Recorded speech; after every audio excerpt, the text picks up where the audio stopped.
He cannot see himself dribbling. He cannot see himself shooting. He cannot see himself passing. Someone else is, but they see things that he, for his level, and how to take him up to that next level. Same thing in business. Welcome to the Business Ownership Podcast, brought to you by Awareness Strategies, helping you navigate the waters between entrepreneurship and ownership. Hey there, peeps. This is Michelle Nedelec, and I am super glad that you're here with us today because I'm here with my most amazing guest, biz coach Steve Feld. Steve, how's it going? Excellent. And yourself? Awesome. Thanks. Give everybody the 5,000-foot view of who you are and what you love to do. Well, I am biz coach Steve Feld. I'm a business marketing strategist, and I work with coaches, small business owners, and entrepreneurs, helping them get to 6 and 7 figures without burning themselves out. Nice. And God knows we need your help right now. Oh, yeah. Yeah. Well, let's back up the bus a little bit. How did you get into coaching per se? Period. Let's start there. Well, I've owned and operated 7 businesses and ran 3 others. My very first business was writing, well, it started off with marketing plans or business plans. Then it went into marketing plans, operational plans, and then coaching my clients to get VC money, venture capital money. And since that time, no matter what I've done, what business I ran, what business I owned, everything kept coming back to my passion, which was I am so sick of seeing small business owners fail. And that's my passion, is to stop that, turn that trend around. So give them the resources and the knowledge to survive and thrive and build a long-term sustainable business. So everything kept coming back to me helping small business owners, entrepreneurs, and coaches. Nice. Love it. So what do you see are some of the biggest mistakes that entrepreneurs are making in their business that keep them small and non-profitable? Like, I've never done those mistakes. So speaking for example, Anne. Yeah. Been there, done it, Mm-hmm. Unfortunately. I think we all have, really. I don't know if it's like a requirement of being an entrepreneur that you have to, put your ego in the way of all gains or what it is. But yeah, that's the number one thing, is get your ego out of the way. You think you know your business better than anyone else. I'm telling you right now, there are people that have been there, done it, tried it, failed, succeeded way before you, and they will be there afterwards. So the biggest problem I see with small business owners is not asking for help. That is hands down. I've been there. The day I put my ego and pride and everything aside and swallowed my reality, I got help, and it turned my whole life and my business around in 45 days. in 45 days. I worked hard. I was way beyond the breaking point, like dire straits. Home life was bad, didn't have a penny in the bank account, and just living on credit cards. It was just bad, bad, bad. And it's like I finally reached out for help and got the focus I needed, someone to really kick me in the butt in the best possible way, not mean, but gave me the right criticism and the constructive and the help, because they can see things in you that you can't see in you. I mean, the way I look at it is Michael Jordan can have over 20 coaches, and he's the greatest basketball player ever, in my opinion. Then I can have one. Right.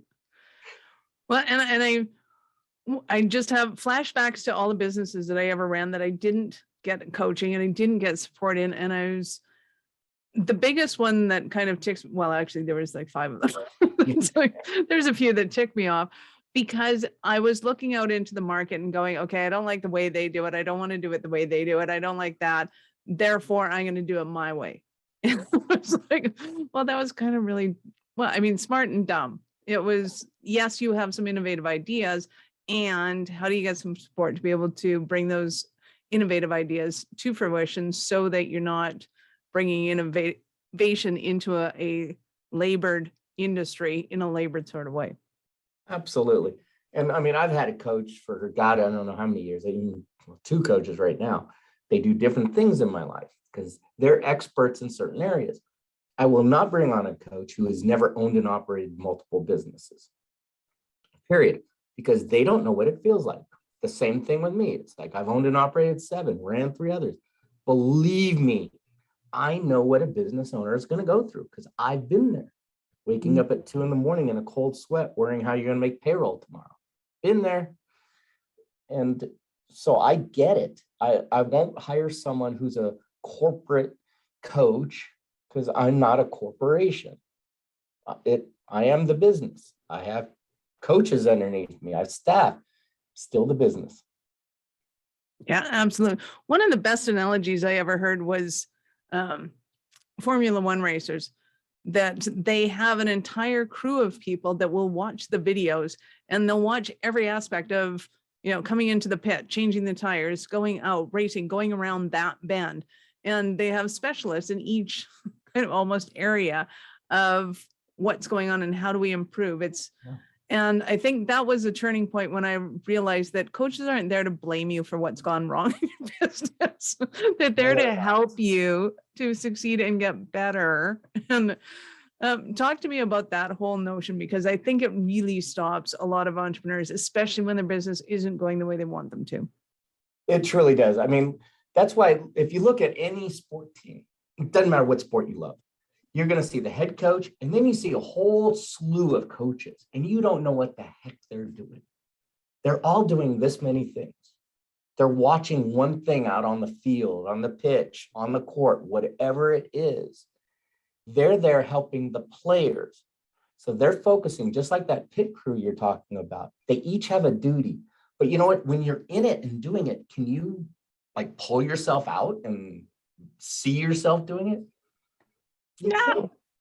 There's no way. Michael Jordan had a dribbling coach, a passing coach, a shooting coach, he had a mindset coach, a fitness coach. I mean, it just goes on and on. Why? He cannot see himself dribbling. He cannot see himself shooting. He cannot see himself passing. Someone else is, but they see things that he, for his level, and how to take him up to that next level. Same thing in business. It's like, we're all here. If you want to go higher, then you need to get someone to really give you that eyeball on you to get you there. So talk to me about how when you work with somebody and seeing their potential that they can't see themselves. Oh, sometimes there's some people, I worked with one guy, his potential, he was such a visionary. And we were just in our introductory meetings, and I said, I bet your business is dying. And you are so creative. He's like, yeah, how do you know this? And I go, you're getting in your own way because you're idea. You probably have thrown out so many, and now you're also trying to implement them at the same time. But every day you have a different idea. So you're left, right. We got to get you out of that. Stick to being the visionary. Let's put the right people in place. Now let's put a filter in there. Once we did that, had a filter person, the GM, his business took off like a rocket ship, because now instead of going left, right, and going backwards, it was a straight line. And it was like, if it didn't satisfy the mission of the company, we don't do it. End of story. But you needed to put the right person in where he didn't have a filter. And I've been there. I always try. Once I learned that trick, in one of the companies I ran, I went and found a filter. That was my operations person. And they said, you stick to the ideas, I stick to the doing and saying yes or no. Love that. Go find myself a filter. Hey, are you a filter? I've been the operations person where I had to tell the CEO, we're not doing that. And it actually moves the business forward because you're not all over the place. You're staying focused. I love that. And so give us an idea of what it looks like to work with you. What do you want somebody to come to the table with, and what are you looking to sort out and accomplish? And one of the first things I always say is, what is your goals of your business? What's your exit strategy? And 9.9 times out of 10, I get that blank stare at me, like, what are you talking about? I'm trying to make money. Well, if we don't have a target, then how do we know when we get there? It's like, you're talking about race cars. Well, what happens if they just said, go on this road? Well, where's it go? Just go on the road. We'll figure it out later. And meanwhile, you're driving aimlessly for years. So you need to know where you're going to take your business, have that exit strategy. Are you building it to sell? How are we going to build this thing? Once we know the goal of it, now we develop a strategy to obtain that goal. Put in little milestones, those wins, if you will, along the way to get there. And then we have to stay focused on what we need to do, because as business owners, we're trying to do everything ourselves. And that's the kiss of death. If you don't like doing accounting, stop the madness. You're probably pulling your hair out, spinning a lot of wheels, and you're grumbling and causing nothing but frustration. Hire someone who loves doing it. It'll be the best money you've ever spent. And you're going to realize you're actually saving money by doing something like that. Oh, absolutely. One day of trying to sift through that crap, and I'm like, no, I will pay somebody to go through that stupid, it's not even a shoebox anymore. It's like that garbage bag full of receipts and crap. I'm like, not my gamut. I mean, I haven't done that in years to her because digital software has helped her immensely, but it has never been a point of interest to me at all whatsoever to sift through receipts of any kind and do reconciliation with them. Because I mean, I'm happy to collect the receipt knowing that I may get some money back from it. That part I can handle. It's like every time the register goes cha-ching, I take the little slip of paper and go cha-ching back and go, I might get some of this back. There you go. Let someone else figure out how it goes in a profit loss statement and balance sheet. Or why and how and which ones should and shouldn't be there. This is awesome. So what kind of clients do you absolutely love to work with? Who are your favorites? My favorite clients are the ones who really want to have successful business. Not just say it, but they take action to implement some strategies. They will have to change. I promise you, it's all for the good. That's our hardest thing, is changing as business owners. Don't tell me how to run my business. I'm not. I'm telling you how to make a successful business. That's what I'm after. You know your business, your industry probably way more than I do, and I'm happy and I applaud you on it. I even had a guy who did wafer manufacturing chips, way over my head with technology. And he goes, well, you don't know anything about chip manufacturing. I go, well, you clearly don't know anything about business, because you're losing, hundreds of thousands every month. So it's like, chips, I know business. Stick to your knowledge and let's use that to build your business that you want and make money so you don't go out of business. Once he got over that, he realized, I don't know business. We worked really well together. And even when he brought up all those tech terms and wafer stuff, I'm like, it's cost of goods sold, right? It's inventory, it's output. And once I broke it down in business, it's like he started understanding everything he did was business. It wasn't just chip manufacturing. It was a business.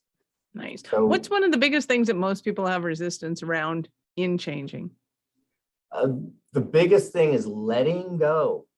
And I've been there. So letting go of all those things you're doing, you're micromanaging. And that's one of the biggest killers of most businesses. They get to a certain point, they just start making money. They hire staff just to fill a body in a role, but they won't let go, and they micromanage them to death. And then they wonder why their business is going backwards, not forwards. And they blame the employee. Well, you just don't know how to hire an employee. First of all, you've never done it. Second of all, you need to learn how to delegate, and that is a kiss of death. And I had to learn how to delegate in one of my businesses years and years ago. And I realized I'm going to hire everyone who's going to be smarter than me in this industry. Everyone's going to be smarter. Once I did that, we had team meetings every other week. They told me how things are going to be and what they needed, and I just supported them. My business grew, and I had to go to them like, what was that all about? And I was growing too. I was learning, but I knew business. I didn't know what that specialty did, and I hired the right people for it. Nice. So when you're looking at those people, I mean, I know I'm biased towards outsourcing because, that's what I do.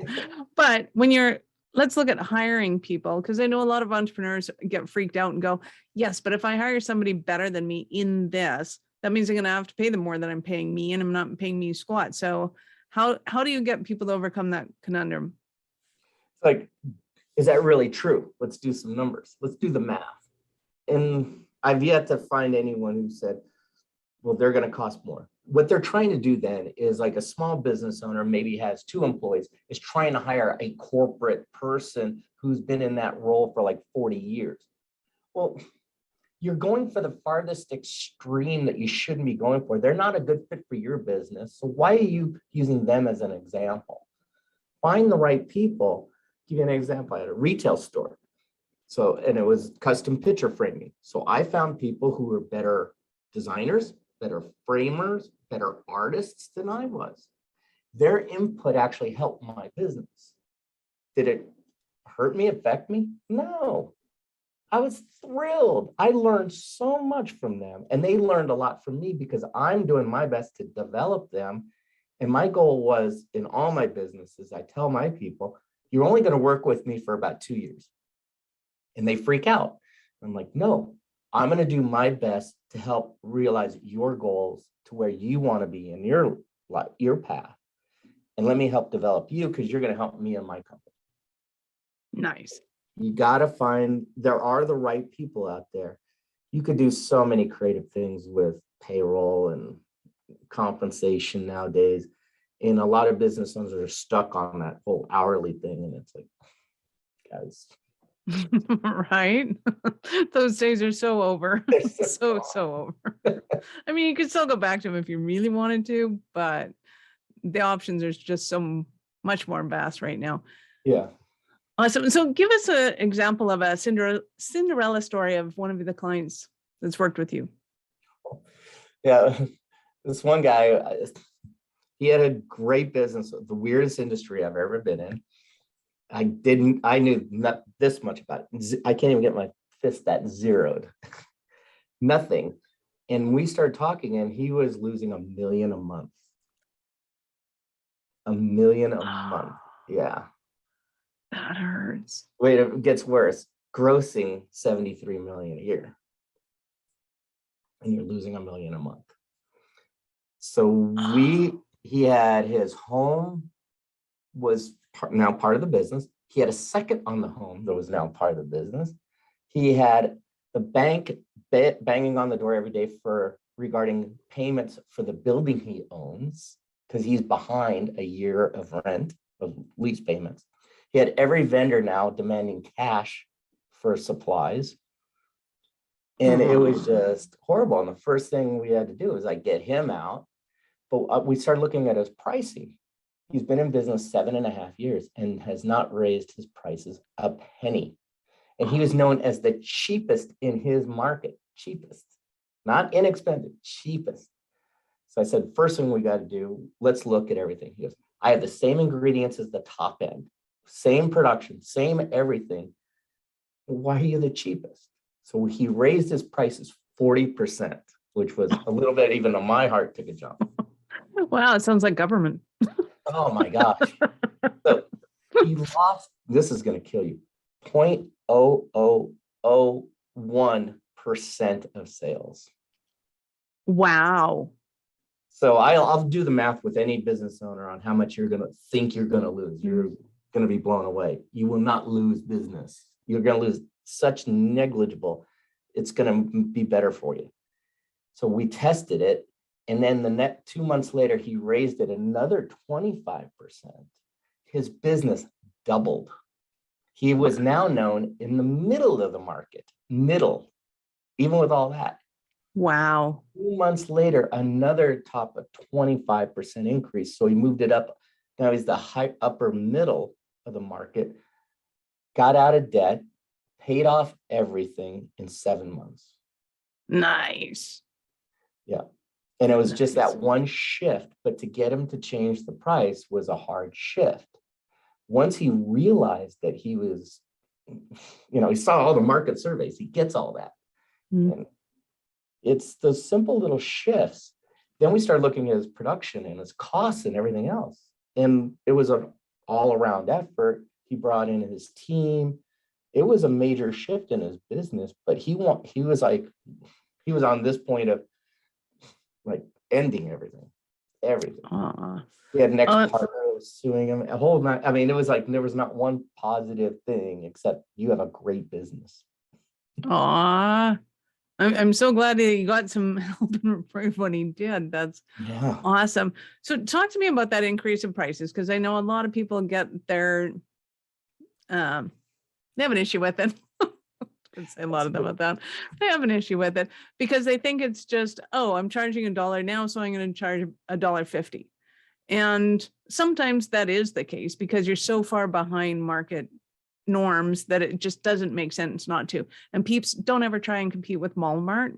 They have it down to a fine science and they do shit that you will never understand. So don't do that. You will Just lose don't. all day. You will lose all day against competing against Walmart. You are not the lowest priced.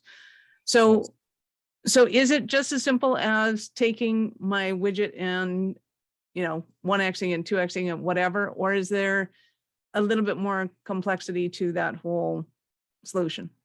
There's a little bit more. When I start looking at pricing, it's like, when was the last time you raised prices? Most small business owners haven't touched their pricing because they're afraid of losing that one client. Mm-hmm. Well, if we did the math, and I've done it so many times with people, even in their offices, showing them your costs have been slowly creeping up and your profit margin is slowly getting squeezed out, but yet you won't raise your prices a penny because you're afraid of losing customers. The customers you're gonna lose are the ones you actually do want to lose. Those are the penny pinchers that if you increased it by a penny, they're gone because they're looking for the next deal. You want to show value in your products and services. So you're competing on price, which you will lose all day unless you are getting everything at the lowest cost. That's why you can't compete at Walmart or Costco. They're getting the lowest cost. So they are the lowest price. You're not there. You need to show value and outbeat your competition, because if you compete on price, now you're making it an apples to apples comparison to all your competitors, and price is the only thing that matters in the consumer's mind. So you need to get over that. We start looking at that cost cutting. It's amazing how many times I've even found my annual fee in 90 minutes, a 90-minute conversation, just by looking at their financials and credit card statements, going, why are you still paying for a gym membership you haven't been to in 5 years that was expired 4.5 years ago? It's little things, but raising your prices, believe me, it won't hurt. Everything's going up. I've done this with CPA firms, which God forbid, they're all price sensitive. On one of them, we increased he went up, I think 40%. And guess what? He lost the 20 clients he wanted to lose.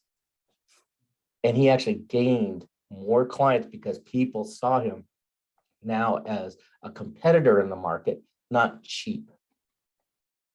Nice. So talk to me about how somebody positions themselves after this. So they've upped their prices. They're now in kind of a relative competitive industry. What else changes? Is the conversation that they're having with people changing? Is it what's the next wave of activity that has to happen? The one thing I look at is their marketing, because I've been teaching this class with 3 biggest lead generating mistakes and how to avoid them. And guess what? All small business owners make them because that's what we do. And I've been there, so I can say this. But it's our messaging. We're not targeting the right people, and we're not showing value for our own services or products. So by showing that value in your messaging and not sounding like the next person, and I don't mean to pick on HVAC people, air conditioning people, but all their ads look identical. And then as a consumer, all we have to do is call them up and pray someone picks up a phone. Whoever picks up the phone wins the business. That's not good. If you're showing the value in your marketing and your advertising, then it's like, I just got to go to ABC air conditioning because, well, they're talking to me and they're going to pick up their phone. That's going to set you apart from all your competitors. Stop competing on price. You will lose at the end. I love that. So losing business, going broke, some of the stumbling blocks that somebody might be experiencing. What are some of the other not so obvious stumbling blocks that somebody might be having right now and they're thinking, oh my God, Steve, I need you so badly? One of the things I always hear, it's like, I had one client, he told me, he goes, I got 34 problems every day. And I go, so you have 34 employees, huh? And he goes, how'd you know that? I go, because you're seeing it as a problem. So that's already a problem. And when we got into it, we found out he hired people because, well, hey, Michelle, I like you. Come on board. That was his hiring process. Oh my. So then he wondered why no one was producing anything or listening to him. So we changed his internal operations on his whole hiring process, got him kind of out of it. So it went to multi-checkpoints. We brought in an onboarding program to really get it. And guess what? All of a sudden, we started slowly shifting out the problems, which were he created himself, or we actually worked with those people and said, listen, you're the right person in the wrong role. And one of the companies I was running, they wanted me to fire 20 some people.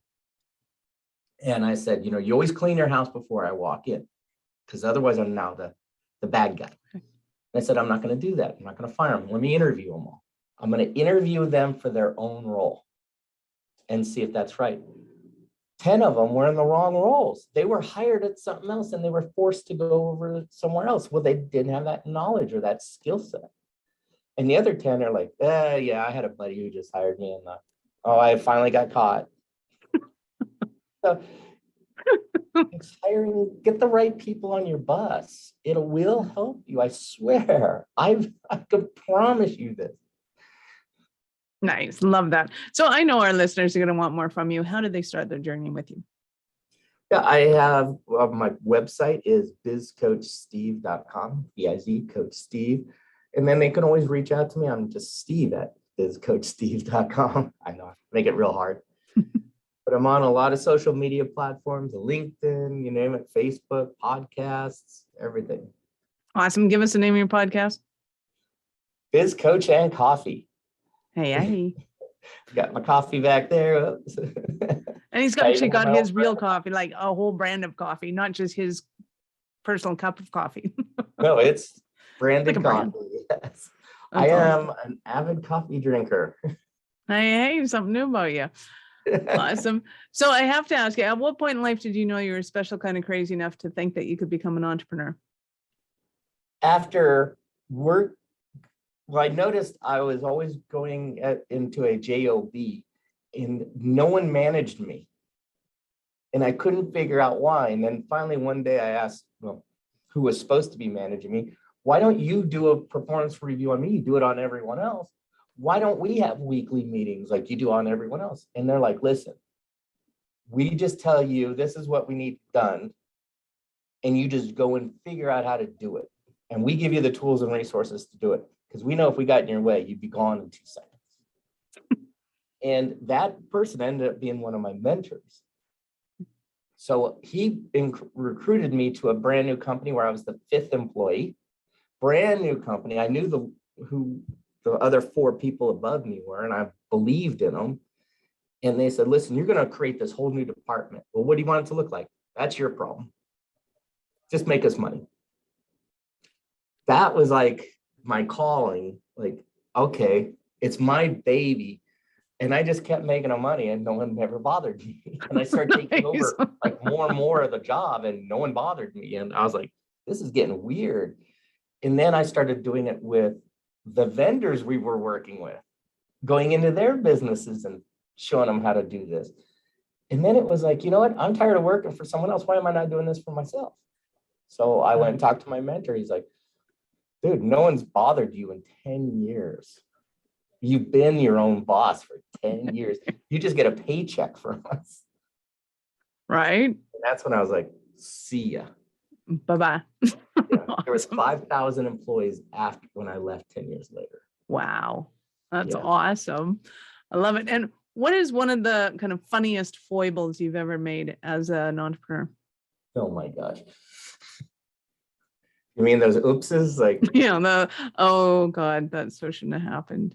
But damn, that's funny. Funny. I was about to start crying. No, we don't want sad ones. We want the funny ones. There's been so many oopses. And guess what, folks? I'm still here to tell the tales. Life will go on. You're gonna screw up in your business. I promise you, you're gonna recover. I've said some dumb things to my clients, my customers, my vendors. Even owned a franchise business one time, and once I read my FTD, the franchise disclosure document, I did everything I could to, I think, irk them, but it wasn't in the agreement. And so I made a lot of enemies with other franchisees because they saw me as breaking the rules when I was actually pushing the line to where it was in the agreement, and they never read it. So I made a lot of enemies within my own franchise. But you know what? Out of all the local franchises that I was involved in, I started making money at that point, and they still were losing money because I went outside the box. And I just got a nasty letter almost every week from the franchisor, a cease and desist. And it does take a mental toll on you. It does. It really does. But then I started realizing I am not breaking any contractual obligations. They're threatening me because I read the agreement. And I was in a dark place for a long time after getting all those nasty cramps. But I realized, wait a minute, my store is making money and no one else's is. Is it so bad crying all the way to the bank? I don't know. Yeah. And then the economic downturn hit. So I had money in the bank, whereas most of the others didn't because they were going like month to month. Yeah. They all disappeared. And here I was still standing. Good for you. Lesson of the day, get out of the box. Read your agreements and bend some rules. I do that with franchisees now. Like, when was the last time you read your agreement? Well, I've never read it. So you just took their word on everything. Oh, how many times has that happened? Absolutely. Steve, you've been absolutely awesome. Thank you so much for your time and effort. I know how much it's worth and I appreciate it immensely. Any last words for our peeps? Folks, all I can say is, if you really want to grow your business, get the help. It might not be me. Just find someone to help you out, a coach, a mentor, an advisor, someone that's not related to you, first of all. So not your spouse. They see it differently. You have to go outside of your little circle and just get the help you need. A mastermind group. I love mastermind groups. I'm in one, and I feel like I go in with a problem and I leave like drained with a solution. Nice. So get the help in your business to grow it. Don't struggle. Don't do it all by yourself. It doesn't work. Awesome. Thank you, Steve. Thank you very much. Awesome, peeps. This is Michelle. Thank you for being here with us today. Be sure to subscribe to the show and share it with your friends who'd like to grow and scale their businesses. And if you need help with that, reach out to me at michelle@awarenessstrategies.com. I'd love to hear from you. Are you running a business over 7 figures but still struggling with technology headaches? Pay attention, you do not want to miss this offer. This podcast episode is brought to you by Awareness Strategies, who is offering a custom-built digital adoption roadmap for anyone running a business over 7 figures who's wanting to grow their business in the next 5 years. And it's not just a roadmap, they offer full implementation as well if that scares the out of you. Check out awarenessstrategies.com/roadmap for more details today. The link's in the show's notes. Don't regret not doing this. Do it now. That's awarenessstrategies.com/roadmap.